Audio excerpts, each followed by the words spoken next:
All सेवानिवृत्त bank कर्मचाऱ्यांचे एक दिवसीय धरणे आंदोलन.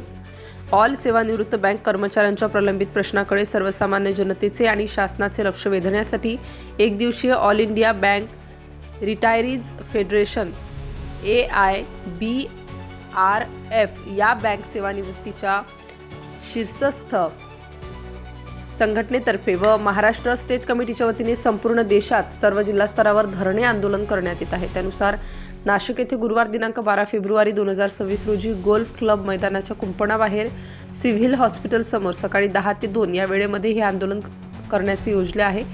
या आंदोलनामध्ये नाशिक जिल्ह्यातील सर्व बँकांचे निवृत्त कर्मचारी भाग घेणार आहेत. सदर प्रसंगी सेवानिवृत्त बँक कर्मचाऱ्यांच्या महाराष्ट्र स्टेट कमिटीचे पदाधिकारी प्रलंबित प्रश्नाविषयी मार्गदर्शन करतील. सदर आंदोलनास आपल्या देना बँकेतील सर्व निवृत्त कर्मचारी पेन्शनर्सनी या आंदोलनात सहभागी होऊन धरणे आंदोलन मोठ्या संख्येने यशस्वी करावे. धरणे आंदोलन काळात नाश्ता व चहा पाण्याची व्यवस्था करण्यात आली आहे, अशी माहिती महाराष्ट्र स्टेट कमिटीचे उपाध्यक्ष नंदकिशोर अग्निहोत्री यांनी एका प्रसिद्धी पत्रान्वये कळविले आहे. Star news bureau, Nashik.